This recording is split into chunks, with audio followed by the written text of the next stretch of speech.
Welcome to Cliffhangers and Cocktails podcast with Amy Sissel and Shea McLeod. That's me.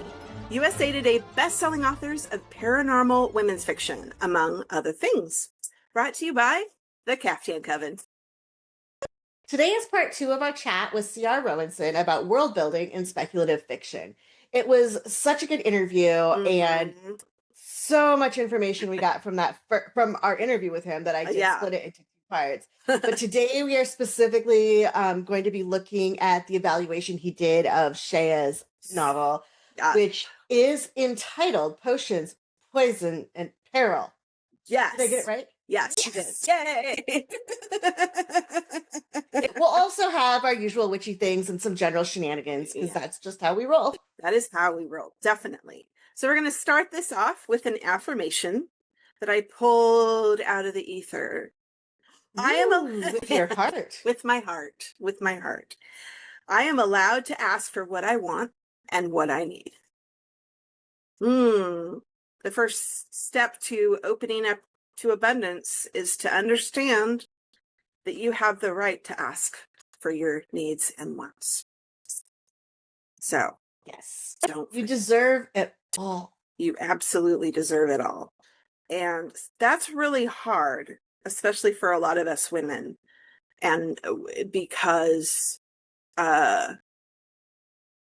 it's kind of put on us by society that we have to bear the burdens of everyone around us and fulfill the wants and needs of everyone around us without fulfilling ourselves first. We are the human carers. We take care of things to allow, specifically, I would say, like cis men to be the human beings. Yeah. They get to be, and we get to care. And will help. We're the helpmeets. Oh, don't even get me started. You will have to drag me off my soapbox and it won't be pretty.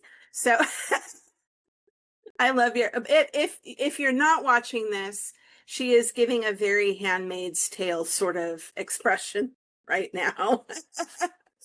And I want to puke. I live to take care of my partner, and sure. I cook for him, and when he gets home at the end of a long day at the office, I make him his cocktail and bring him slippers and a pipe. And what I learned after we recorded last time, because we're in Portugal, I'm in Portugal, Shea is not in Portugal, unfortunately. I'm in Portugal, yes. Is that when I'm recording in here, my family can hear every word I say. Oh. So now Chris is going to know that I just said I bring him a pipe and slippers and make him a cocktail when he gets home. And he's probably laughing his ass off right about there. Maybe. We're going to get soundproofing for this room to help with that. But right now I'm surrounded by pillows. And there's a blanket right here to help with the echo that I was getting. So yeah, anyway, I'm a helpmeet. Yeah, I'm not. No. It's still, I mean, it just seems to be it's just always, it's put upon us, and we're kind of trained from birth that's just what we do. And frankly, an empty well can't quench anyone's thirst. So you need to fill yourself up first before you help anybody. So that is a thing I have had to learn. I'm still working on it. I'm still working on it, but it's been a painful lesson. Literally, physically, my body fell apart. So you're gonna learn, bitch. Probably if you're nicer about it. Did you turn Canadian all of a sudden? It's not Canadian. It's Dakota. Oh, right. You're from Dakota. I always forget that. South Dakota.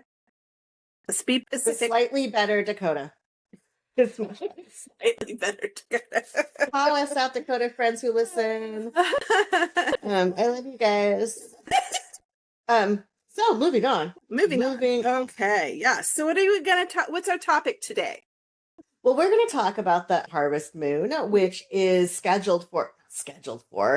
Listen, excuse me, harvest moon. It doesn't really work with me, so if we could reschedule. The harvest moon, which will be on October 6th. Yes. And so we've been talking a lot about harvest recently since our Lunasa minisode. We had our corn moon. Our last week was the Maban episode that came out, and so Mhm. we're in our harvest seasons, and it's really it's like a season that lasts from the beginning of August to the end of October. Yeah. And this is very common in the northern hemisphere. Obviously, in the southern hemisphere, this time period would be in what would be our spring and their Hmm. autumn. But so today we're talking about the harvest moon, Hmm. and it really marks the peak of the harvest season. Yeah. It is a time, once again, to honor the fruits of your labor, to express gratitude. This is such a season of Yeah. gratitude. It really Um, is.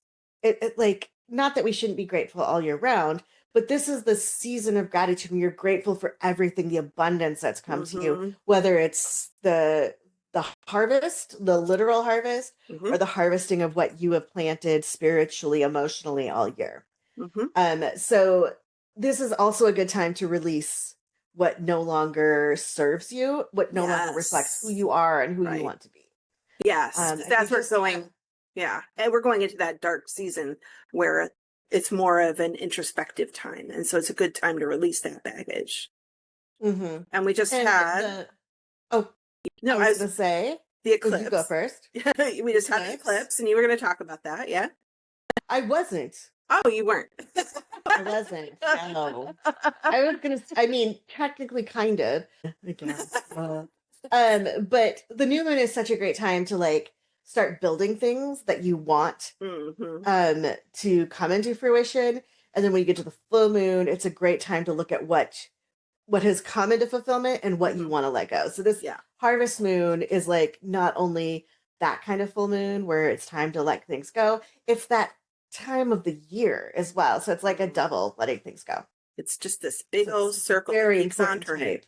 Yes. Yeah.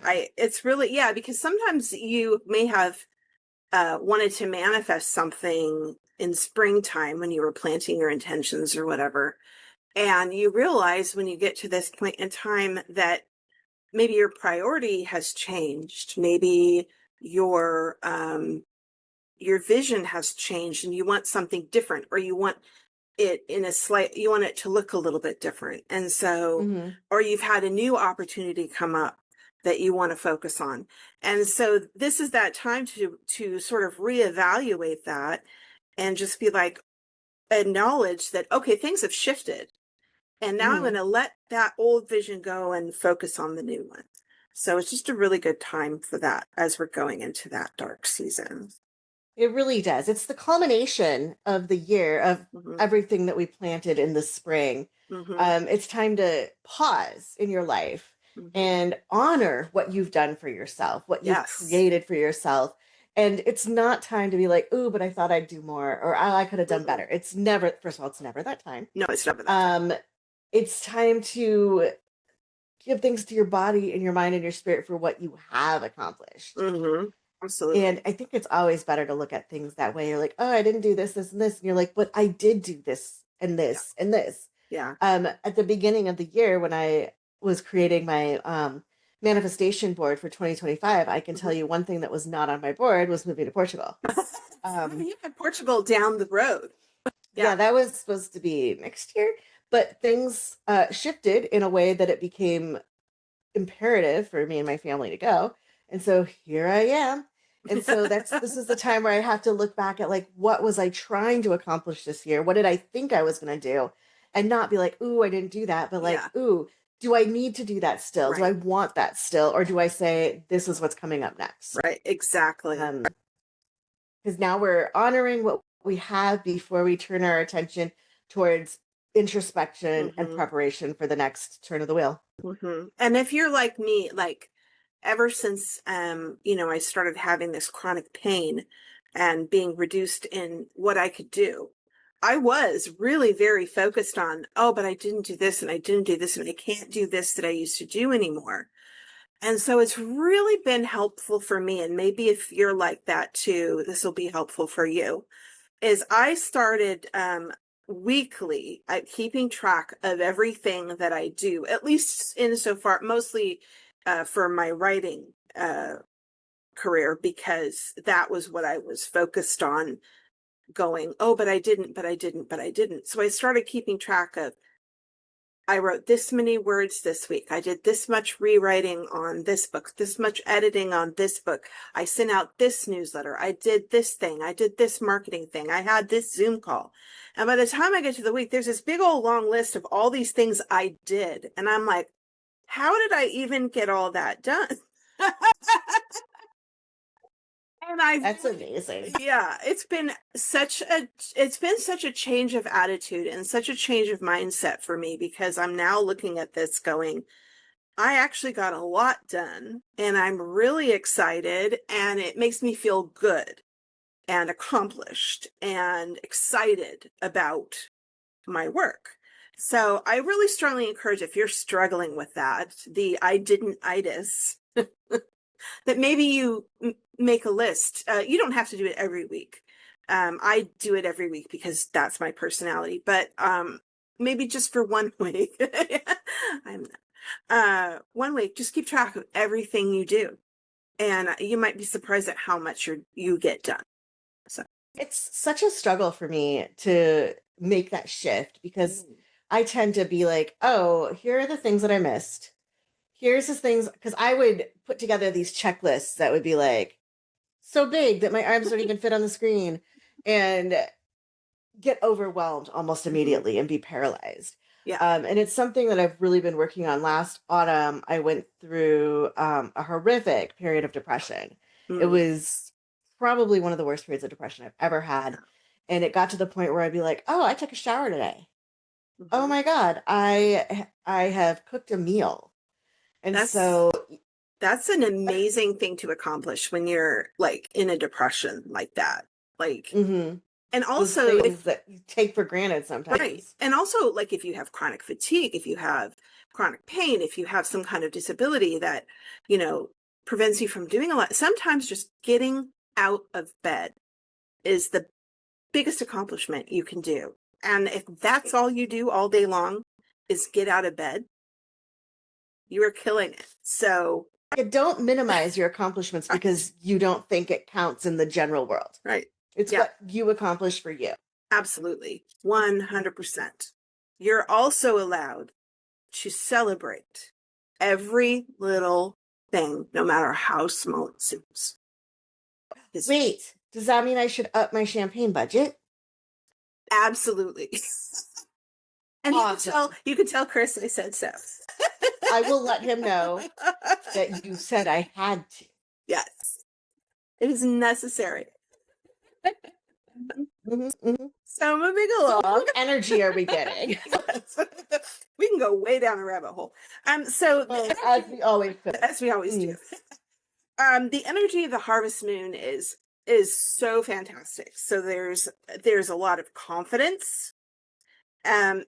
It's about manifestation. So, I mean, any full moon is great for manifestation. Protection, gratitude, as we already talked about, balance, because, we had Lunasa was a season of, or Letha, sorry. Was it Letha or Luna? Now I forget. But we've been in a season of balance and harmony for the past, I know. You know what I'm like? I told you, I need my little calendar. It's behind you. You need it in front of you. I know. I really need to move it. Letha is the solstice. You're right. Yeah, okay. Yes. Anywho, fulfillment, reflection, release. So releasing what doesn't serve you. Transition, because we're getting closer to the transition into the darker time. We're not quite there yet. We'll get there with Samhain. And then generosity. So giving to those around you, whether they be friends, family, strangers, dogs, cats. Pay it forward. If you have the ability to, pay it forward. And if you don't, that's okay. Again, pay yourself. Pay yourself. Yeah, absolutely. So you deserve it, as we learned. Yes, we do. You deserve to have everything that you need and everything that you desire. So we're not going to actually have a drink today, because that normally our second little topic is, well, I mean, okay, we have drinks. If you can't see, she is currently drinking her drink. I've got my drink here. I drank it too much. Oh dear. I was trying to like make a point, but I Okay. could have made a point like for 1 second. Point made. Well, since we're doing the second part of Clark's interview, and we already know that his favorite cocktail is Sex on the Beach, we don't want to really go into that again. So, if you need the recipe and you want to know the magical properties, etc., be sure and check out part 1 of Clark's interview, and all that information will be there, as well as a tasty, tasty recipe for sex on the beach. So for now, let's go see what Clark has to say about Deepwood. Hey, this is editor Amy, and I just wanted to let you know that this will seem like kind of an abrupt break into our interview, but that's because this is part 2 of a 2-part interview. So to kind of figure out how we got to this exact point, you're going to have to go back and listen to part 1. So buckle up and listen to the discussion about Shea's book. So one of the things that you suggested is that we go over the magic system in one of our books, and Shea is the one that I said I'm not doing this, so you go. I volunteer Shea as tribute. Yes. That's So what I'm just now. I didn't give you like any time to read it whatsoever. I should have sent it earlier, but Oh, it's okay. So what book did you pick, Shea? I sent Potions, Poisons, and Peril.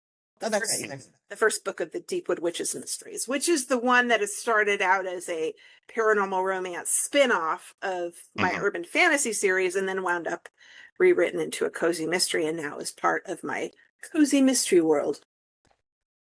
So if this is, I don't know if this is exactly what you had in mind, but what I thought we could do is I could walk through kind of my assessment and I'll ask more questions. And basically, we'll start to figure out where your system sits in different spots in the blueprint. Okay, let's see if I can remember half this stuff, because I wrote this book a long time ago. That's okay. So if those of you who have read Shea's book, this will make sense. For those of you who haven't, you will then want to go read Shea's book, Yes. since some of these concepts will make more sense. And it's free. It is free on the Zon or on my website. So there we go. Well, there you go. So from the start, when I first looked at it and read the first chapter and started to get the vibes, I'm like, okay, we've got witches. This is looking like urban. This is looking like urban fantasy. I now know that it's cozy mystery, which makes sense from the stuff that I was reading. That alone gives me a lot of information. Because in the quadrants of hard rational, hard irrational, soft rational, soft irrational, one thing that I really like to say is there is no best type of system. Some people will get really fixated on that. There is no best type. Different types are best in different stories. Right. But overall, there is no best type. So softer systems tend to go really well with urban fantasy. Or another way to look at it is most urban fantasy tends to have soft systems. If anybody listening wants to break the mold, you could do a urban fantasy that is hard rational and breaks the paradigm a little bit. That could be an interesting thing for you to do.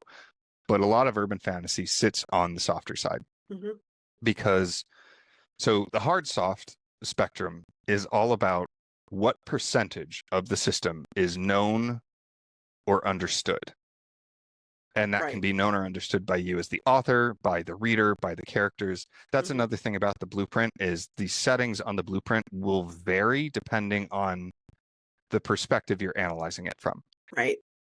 It can look different to you than it does to the reader, than it does to the characters, even between how it looks to two different characters in the story. That's something very important to keep in mind. But because it's about how much of the system is known or understood, there's two ways that can work. That can either mean that you have relatively little information, but it's a very simple system. So therefore the percentage is still relatively high, and have a hard system. Or it could be you could do the opposite, where it's a soft system because you know a lot, but the scope of the system is so big that what you know is a small percentage of the whole. That's where a lot of sci-fi and a lot of urban fantasy fits in, because we see tech, we see monsters, But at no point are we ever like, okay, I have a handle on everything that exists here. Right. No.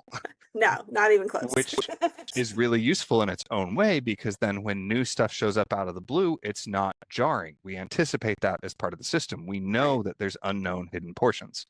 So that was the vibe that I was getting, and now I'm gonna pause to breathe and ask if that is correct. It sounds like it's already that's pretty correct, and it's like because I would also say this kind of falls under, this term didn't really exist when I wrote this, but it does kind of fall under not just paranormal cozy mystery, but it also does kind of fall under the cozy urban fantasy. This series does. right. I recently read Isa Medina's series, which she markets as urban fantasy, but it is also totally 100% a cozy mystery as well. So and cozy. It is such a cozy. I would 100% brand it as a paranormal cozy mystery / cozy urban fantasy, and that is exactly where I think this series falls, is in that same category. And part of that is because it's spun out of an urban fantasy to begin with. Yeah. And so, yeah, a soft irrational system works really well for that. And all of the quadrants have different strengths and weaknesses to go with them. Other places you often see soft irrational is things like extremely wondrous stuff. You can see that a lot in child's fantasy, especially child's portal fantasy. Oh, yeah. You can see it a lot in cosmic horror. Is like cosmic horror, it's so unknowable that it drives you insane. It's hard to get much more soft and irrational than that. I love that cosmic horror and children's portal fantasy are right there together. Same place. They're very close. Love that. I mean, it's really just how dark you go with it, right? Like, yeah, totally. Lion the Witch in the Wardrobe, if you just make it so that there's more mind flayers and insanity, you're dealing with cosmic horror. Yep, for sure. Yep. So it sounds like that's where we're sitting there, and there's a bunch of pros and cons for that, which we could talk about. The important thing there is that you're not trying to do things with the magic, that you're matching it correctly. A lot of time, because people will say, oh, this type of system is bad, I don't like this one is better. Really what that means, what I think they're really saying, is that this type of system is not suited for the type of story I like. Yeah. So when they say this one is bad, I'm like, that one doesn't support the type of thing you're looking for. That is correct. Doesn't mean it's bad. So that can be a problem when authors are trying to use systems in ways that their strengths don't allow. Right. I think it would be really hard to do a hard magic system with a cozy anything. You could, but it would end up being either incredibly simple but likely very technical. Yeah. Which you could do. And like that might be a challenge for somebody, and do a hard rational cozy, because cozy is like the overall tone, right? Right. Yeah. So you could do something where you have somebody who is a seamstress and they practice a form of thread or sewing magic that is very defined, very rigid, and then you put it into a cozy setting and cozy plot. And that would probably especially work if the overall world didn't have maybe a lot of magic in it. It was just her and her, or I mean, maybe there were a few other people, but the world in general. So more like magical realism, a little bit, I think, maybe. Or you could do it where this is a well-known thing, and this is where perspective comes into play. Is her thread magic, her sewing magic, might be just one type of magic, one school of magic, if you will, in the overall world. So if you look at the world as a whole, we might be looking at a soft, rational, soft, irrational situation. Right. But if we focus all of our attention just on the thread magic, the thread magic itself might be a hard rational system. Okay. Yeah, that makes a lot of sense, actually. So perspective, scope, the way you define things is very, very important. And it will change depending on how you're looking at it. Like we talked about Marvel, it depends on when you look at it and how big the scope of what you're defining is will change the settings on things. But so we've got a softer rational system. Do we just want to go through the different variables on the blueprint? Are there specific ones you want to jump to? How would you like to do this? Okay. It's just whatever. Let's go. Okay. Go for. I have no. I didn't know I had homework. It's fine. It's fine. I'll jump around to some of the ones that stand out the most and are kind of iconic for a more urban fantasy story. Because the next one there that really connects with that is prevalence. So prevalence really is just how widely distributed is the magic in the world? How often does it come up and how often do we see it? Urban fantasy, prevalence tends to be lower because urban fantasy, like the definition of the genre, is a hidden world. Right. That's a weird thing, but most urban fantasy has a hidden world. You can do urban fantasy where it is out in the open and something like the Hollows and that kind of thing. But most urban fantasy involves a hidden magical world. Yes. So I had my hand up for those of you who aren't watching. So in a lot of, I think, apocalyptic urban fantasy, you go from the hidden world to something that is out in the open and it creates a lot of problems. And so that would be going from low prevalence to the high prevalence. And would that shift that would shift. Because that's what I tend to do is I like to destroy the world a little bit. Yeah. And that's one of the fun things that you can do is you can map out your system on the blueprint at a specific point in time and think, what would happen if I moved this one from here over to here? What would cause that? What would that do to the world? Story ideas and characters abound. Because that's kind of what I did with the viral magic. There's a whole bunch of story there of it's our world. These strains didn't exist and then suddenly appeared. That the prevalence just jumped up several notches, and that's drastically going to change everything. So, and there can be a weird, and again, perspective is odd because something like the Magicians, you might have something where the magic is actually highly prevalent, but it is hidden. And then it comes down to a perspective thing, where if you're looking at the world as a whole, you can argue, and that's why there's a box on the blueprint specifically for you to define the perspective you're looking at that given time, so you know how to look at that. But it's most urban fantasy is lower on prevalence because if werewolves and vampires and witches were everywhere, they wouldn't need to hide. Right. In fact, if anybody hasn't read The Hollows by Kim Harrison, I haven't yet. It's really good. Yes, I have. That's the one with is that the redheaded one? Yes, Dead Just Walking is the first book. Yeah, the redheaded. I'm like the redheaded urban fantasy. Yeah, main character. Ooh, narrow it down. Why don't you? I got a little burnt out on some of the lack of character growth through the series, but it's still very interesting. What happened there is the prevalence shifted because something happened and basically a plague went through the world, but the supernaturals were all immune to it. So suddenly they went from being the minority to being almost on equal footing with the rest of humanity. So they're like, screw it, we're not hiding anymore. We're here. We're the reason that the world didn't collapse. Yeah.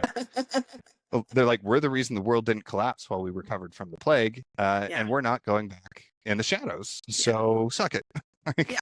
Suck it.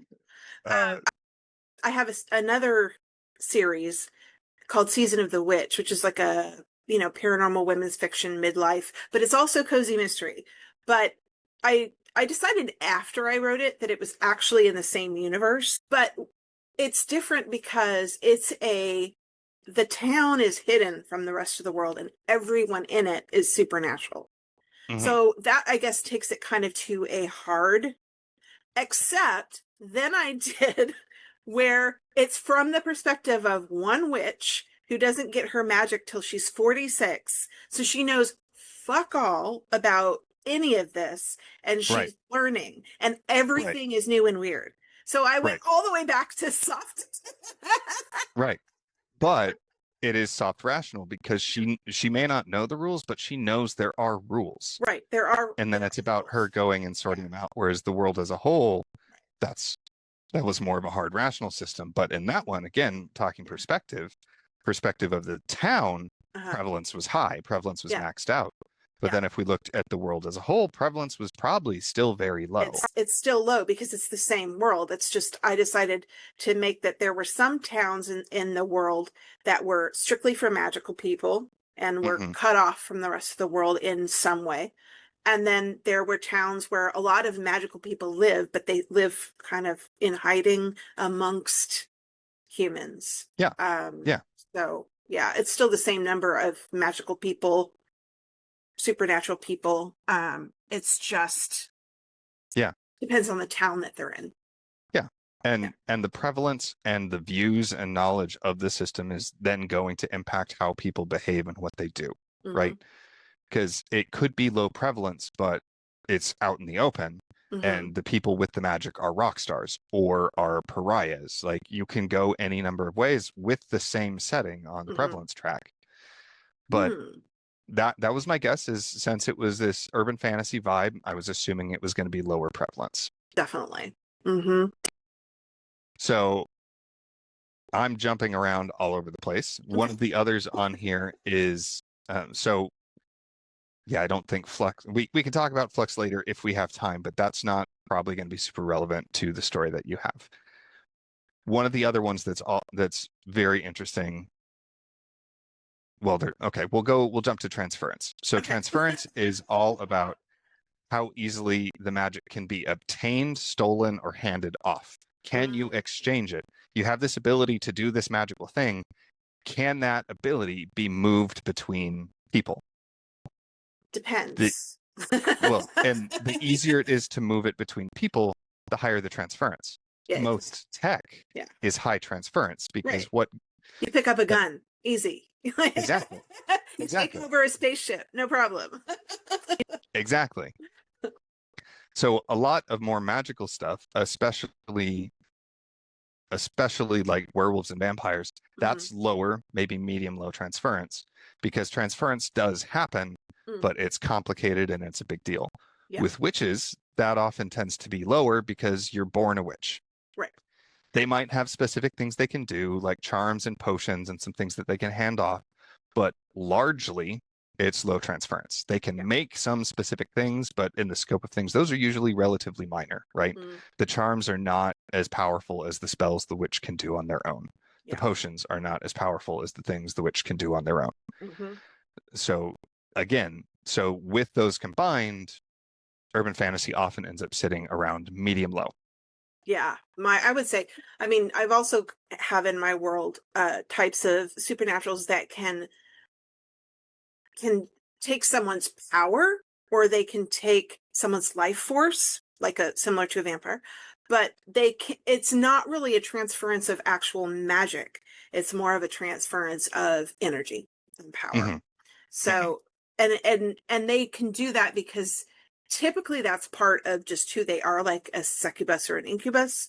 And in some cases, or it's like a sorcerer and they're doing it with a spell. Right. But it's not like this is happening willy-nilly all over the place. And I'm so glad you brought that up, because that actually ties to the next one I want to talk about, which is source. Because like you said, they aren't really stealing the abilities. Right. You might have somebody like Rogue in X-Men who can legitimately steal abilities. So from her perspective, transference is higher because that's what she does. But Rogue is just one mutant in the entire world. Right. So it is still very low when you look at the system as a whole. Right. With theirs, they're not even stealing the powers. What they're doing is they are disrupting the powers. Yes. And that's where source can come in. Source actually has two dials. One is about whether the source. So source isn't about the origins in terms of world creation or anything like that. Source is about the flow of energy. As where does the energy come from, and how does it flow into the final effect?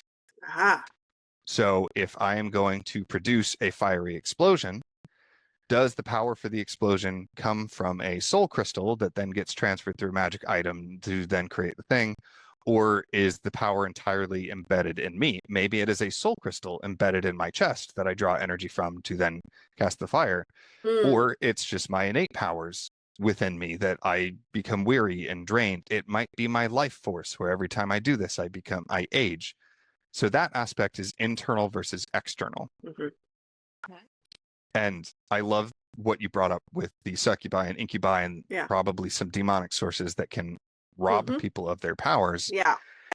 Because those are definitely internally sourced powers, right? Yeah. The power is from within me. It's not from my amulet. It's not something that was gifted to me that I have to ask to be refilled.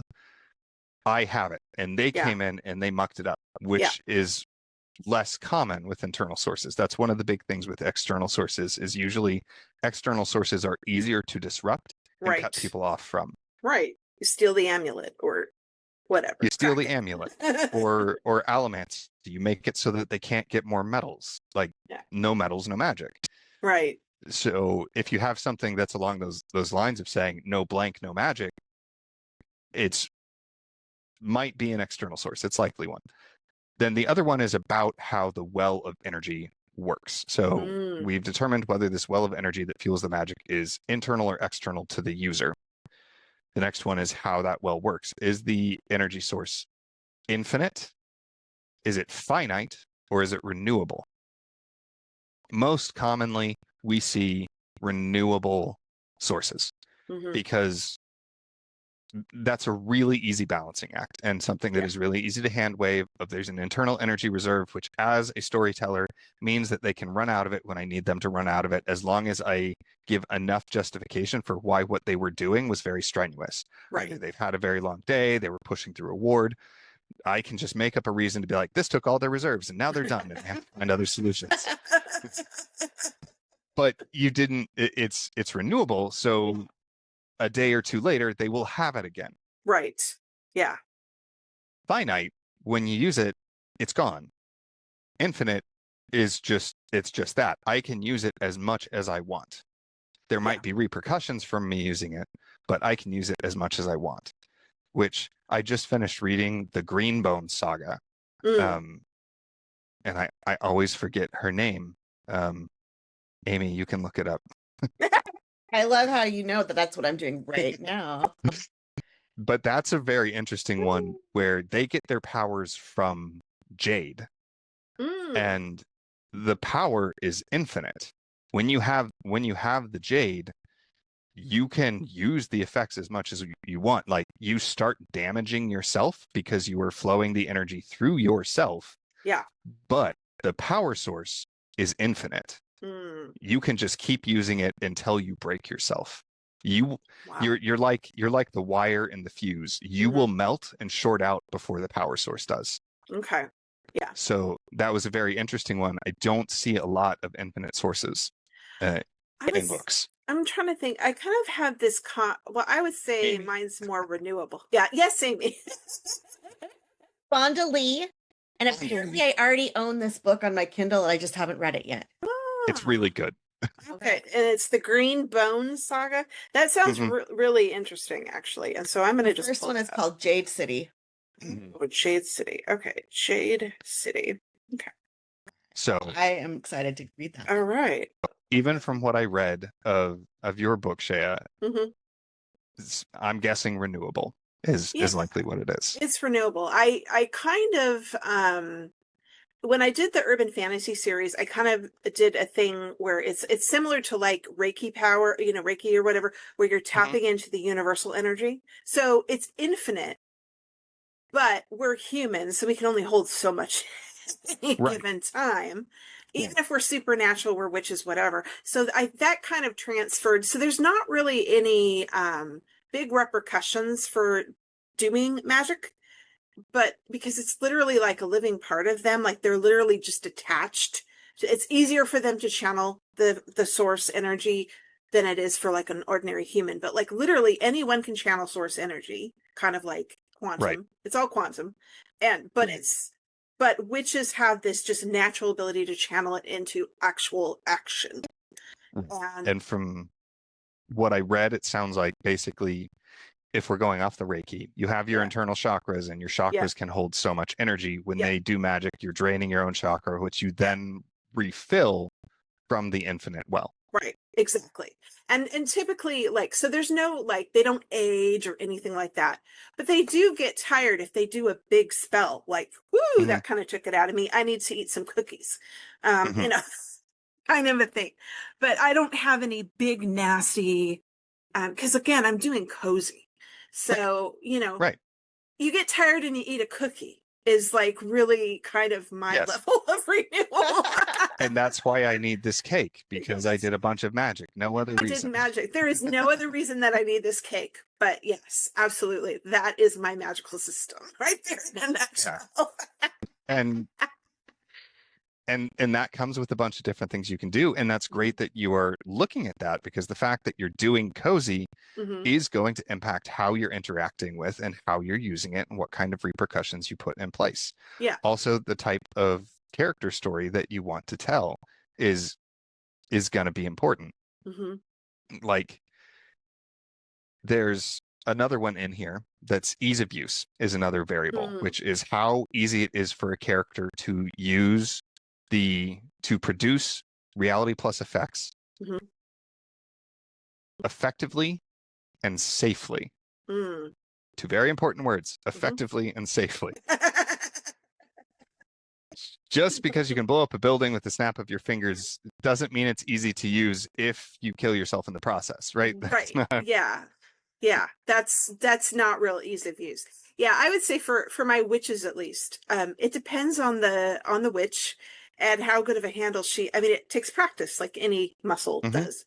So like my witches in Deepwood can handle it like turning a faucet off and on, because they've been witches for a while. Like, they've been practicing, they've been doing. My poor little Juniper Jones down in Miracle Bay, in Season of the Witch, is accidentally blowing up coffee pots and turning her ex into a frog because she has zero control. She's accidentally turning her ex into. So her magic is a little harder to access for her, just because it's very triggered by hot flashes and emotional whatever, and she tends to blow things up and set things on fire. It's not like, fortunately, it's not too huge of a thing. Like, she blew out a light bulb in a street lamp. You know, she's not blowing up whole buildings. But and you know, they tend to be short, brief. But she's learning to control it, so she's getting better at it. But yeah, so it's kind of two different perspectives you got. So it is very easy to use, but it takes practice. And then again, perspective comes in depending on who you're looking at, right? Because even I don't remember her name, but the character walks in very early saying like, "Hey, I need help with a dead body," because she had visions, right? We often make it so that the visions and any kind of foresight or anything like that is usually harder to control. That's usually what we put into our stories for good storytelling reasons, to keep things manageable and that kind of stuff. But like, that's an example where that one often sits lower depending on how narrowed in you want to get on characters or specific powers. So, but yeah, overall, I was getting the vibe that for the people who have it, it's relatively easy to use. It's not a huge danger for a werewolf to shift, or for a vampire to tap into their powers, or for a witch to make potions.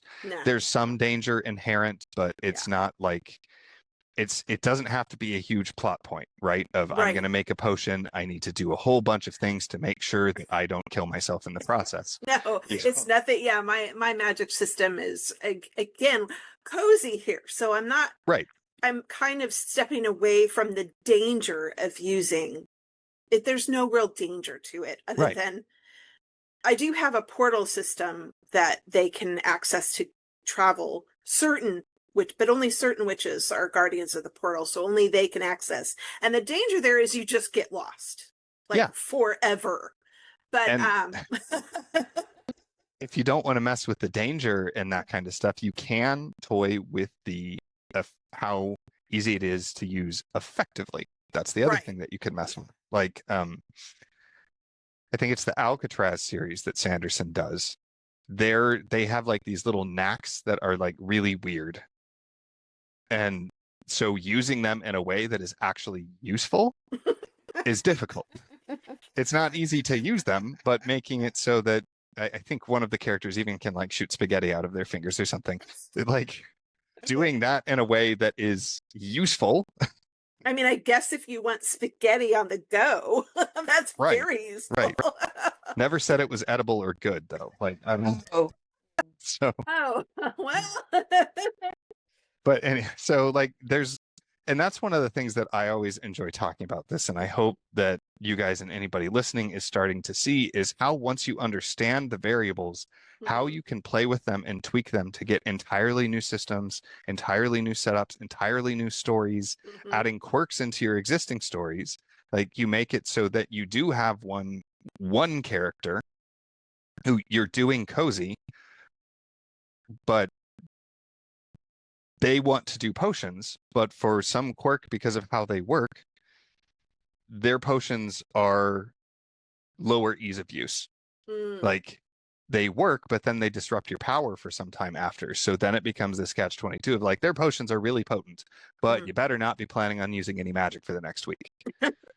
Right? Like, yeah. And that's a quirk where you're just like, just this one person, I'm just going to drop down the ease of use for this one person, this one thing. Right. And through a lot of this, we've been talking about like, well, it depends, right? Whether we're looking at this person versus this person, this character, this creature. That's where another one of the variables comes into play. One of the variables is called consistency. So there's consistency and there's reliability. Those are two separate variables. Reliability is all about if I do the same action, how likely am I to get the exact same result? That's reliability. Consistency is looking across your system or across the entire bounds you set for your perspective. How consistent are these other settings that you have placed for the blueprint? How consistent are those through the entire boundary conditions you set? So the more you're going through this, the more here's the short version. If you're going through the blueprint and you start saying like, well, it's like this over here, but it's like this over here, and then it's like this over here, that's lower consistency. If it's something where it's like, no, it is this way for everybody all the time, that's higher consistency. So when you're going through the blueprint, you take your perspective and you kind of want to figure the average, or you might even decide to mark two places and say, hey, everything falls in this range. It's within these error bars. Yeah. And the bigger or smaller the range tells you how high or low your consistency is. If it's all just 1 point, exactly, high consistency. If all of them are like, it's a big range. All of them range between like medium to high. Or you might be like, depending on where I'm looking at them, all of them can range from low to high. Then you're talking very low consistency.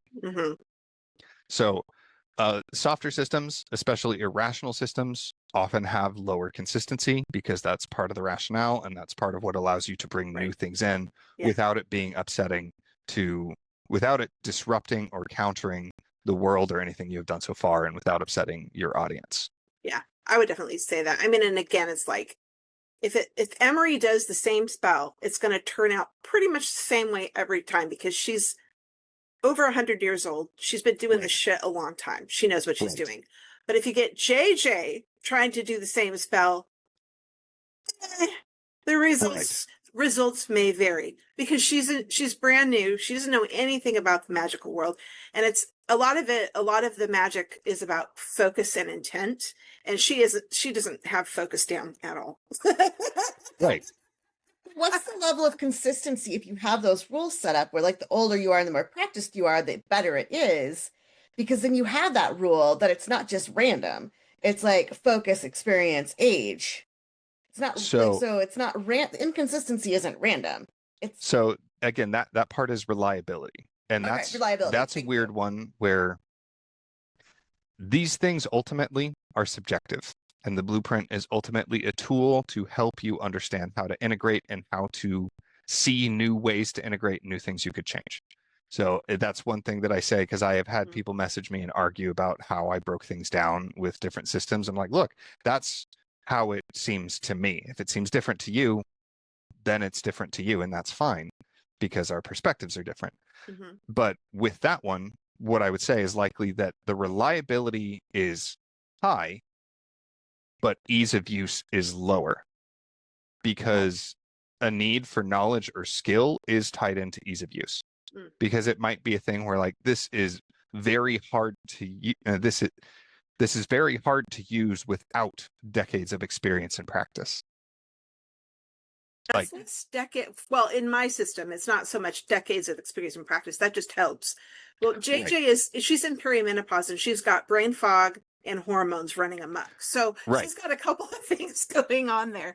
And, so someone like maybe someone who was like 30 who got it would probably not have quite as many problems because they don't have those things interfering. So there's a little bit, and I don't explain that, but it's in my head.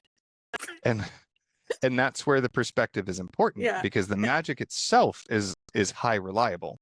Very. For her, it's lower reliability. And or depending on who you had filling out the blueprint, which in the full version of the blueprint, I have pages where you write down your explanation for why you set the different things the way you did. Yeah. You might say the magic is high reliability. My character, however, has issues that makes it hard for her to do it reliably. Right. Because it's a thing like science versus chemistry. If people haven't heard the term soft science versus hard science, some people think that means that, like, soft science is invalid or easy. That is not what that means. A hard science is just highly reliable. If I mix the two things together in the same way, I will get the same result. Soft science, that's theoretically true, but the number of variables and the number of factors are so vast that we can't really be sure about that. Theoretically, if we set the exact same person in the exact same situation multiple times, they would do the exact same thing. We can't do that. It's so nuanced, it's so complicated that it becomes this thing. It's less reliable. It is much softer in terms of the results you get, which is why you then need to work on a population level instead of just like, yes, I ran this experiment 12 times and got the exact same result. I can be confident that this is what is happening.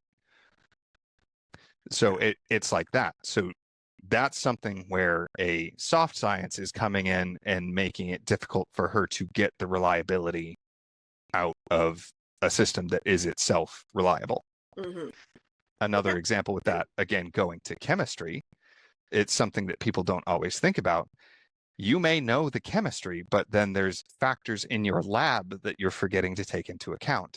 And if you're in a place that has very volatile weather, it may seem like chemistry is inconsistent, where really what is inconsistent is the conditions in your lab.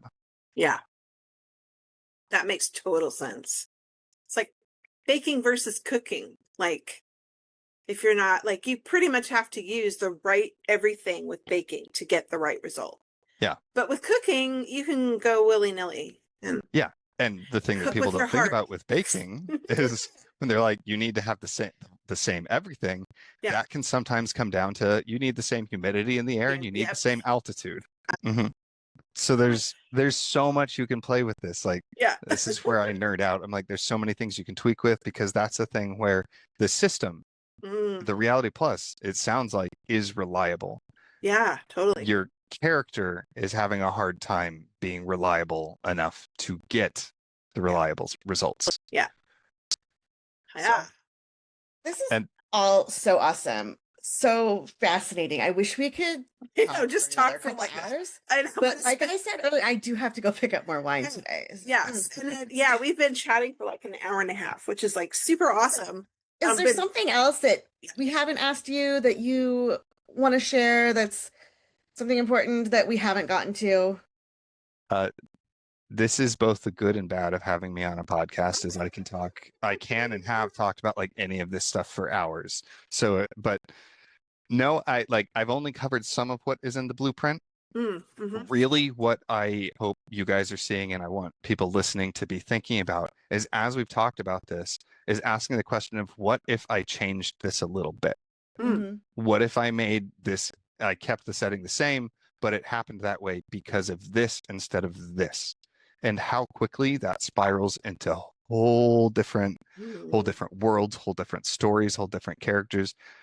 Like I find it incredible. The other thing that I guess the thing that I would like to push, because I am bad at doing self-promotion, but I'm going to try anyway, is I do have Spawn Point coming out.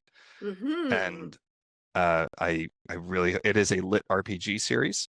I really hope it does well. If it does, we might do another 3. If it doesn't, we'll probably stop at those 3.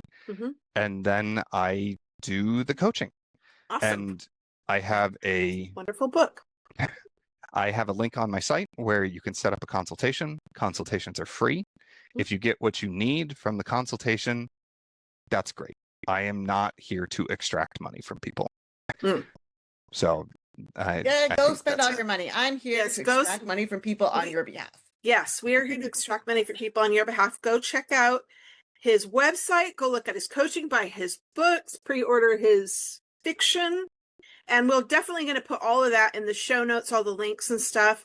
And your website, crrowenson.com, and your YouTube channel, The Magic Engineer, which I'm going to go follow that actually, because I don't think I am. So I guess your plans for this year, we answered that, are putting out your new trilogy and doing more coaching. Yeah. Cool. Cool. Well, thank you so much for joining us today. It is super fun as usual. Oh yeah, I really would like to keep going. I know, same. I'm happy to come back. I am good. Yeah, we're gonna invite you back. We're gonna invite you back for sure. Yeah, excellent. I would love to do something where like it was us, and then like maybe Chris comes on, because Chris likes to talk about magic systems, doesn't he? Oh my god! And I got Alan in here. No, this is chaos. I know, but I love chaos. I am a chaos queen. Okay, no, I'm not. I'm not really. I'd probably sit there and like go, "Oh my god, what have I done?" But no, that's 100% what would happen. But definitely, we will have you back, because it has been absolutely delightful and super interesting and a lot of fun geeking out with you. It has been a blast. Thank you so much for having me. Thank you. So don't forget, guys, be sure and go and check out Clark's website and all that jazz. This is the pause. You have to, like, you can't say all that jazz and then say pause. You actually have to, like, pause and then say pause. Fine. If you're editing, it's hard to edit if there's like a pause button. Okay, so, and all that jazz. All right, wasn't that amazing? That was so good. It's so weird. How did you feel about, like, was that weird? You were just saying it was weird. I mean, it was a little bit weird, yeah, because it's always a little weird when someone else is talking about like your work, particularly when they're sort of critiquing it from a professional standpoint, like some part of it, and you're going, okay, I didn't know I did this. Did I do that? Because I think for me anyway, I am a very intuitive writer. So a lot of the things that I do when I'm crafting a story is all instinct. Instinctive writer, sorry, not intuitive. I'm an instinctive writer. So everything I know writers who write like to the beat, so that they get this beat and this beat. So they find the body at this point. They do this at this point. They do. So you always have these, and they deliberately write to those points. And I don't do it from consciously. They're very conscious about it, and they have it plotted out. I say that I probably am like halfway in between there. Yeah. I do pay attention to it. I have goals for each part of what I'm writing, and then I know what I want to happen within that beat. Yeah. But then I don't it's not so prescriptive that I have it like super planned out. Right. But I do have it marked on my outlines. Yeah, see, I mean, even when I have a thorough plot, depending on the book, sometimes I have a pretty good plot, and sometimes I have very little plot that I know. But yeah, as far as the beats go, that's all instinct. It's pure instinct. And if I try to write deliberately, it's a hot mess. It does not go well. And I think I'm kind of the same with world building a little bit. I mean, I do have some notes, but am very, very instinctive about world building. Like I don't, so it was really fascinating to hear what he had to say about the world building and the and the system, the magic system. It was like, oh, I did that. Oh. And I still wish that we could do more. Like I wanted more, and we might have to bring Clark back. He said he'd absolutely be delighted to come back anytime and talk about other aspects or do one of your books or, yeah. It's so scary. But yeah, we've had a few people volunteer to come back, so I guess we're fun. Awesome. Yeah, I guess we are fun. We're the most funnest. We are the most funnest. All right. All right. So we're going to do a card like always. Like always. And today I'm drawing from my favorite tarot deck, Pro Tarot by MJ Cullinan. And fun fact, when my last going out with a friend in Portland before I moved was with our friend Sam, who's member 3 of the Coven. Mm-hmm. And she and I went to my favorite wine bar. If you're in Portland, go to Living Room Wines on North Lombard. You will not regret it. That night they were doing, they had a tarot reader there. And there was a watercolor and tarot class where the people who could sign up and like do watercolor pictures of a tarot card. Mm-hmm. So that was taught by an artist. And then the tarot card reader explained the name or the meaning behind the card. And then like did free readings for all the participants in the class if they wanted them. But also you could pay for one if you wanted to. So, and you paid for one, obviously. Clearly, I did. But we talked a little bit. I think their deck was also by the same person. Anyway, so that's my very weird segue. No, like side story. I don't know what that is. Side journey. That was side quest. Journey. Side quest. Yes, we'll do that. Side quest. So anyway, I have already pre-shuffled. So I am going to cut the cards. Okay. And I'm going to take the top card. And what I have here is the Magician. Ooh. So this is it's the second card in the Major Arcana. It's number 1 because 0 is the Fool and that's the first one. Mm-hmm. So this card has the crow flying up towards the sky. There's a sunrise. The crow is carrying a wand. And then underneath the crow, there is a sword. And balanced on the hilt is a cup. And on the blade is a pentacle. And then there are flowers below the crow. So I know what this card is, but I'm still going to read the introduction. It's fun. So this card is all about alchemy and manifesting. And its air element.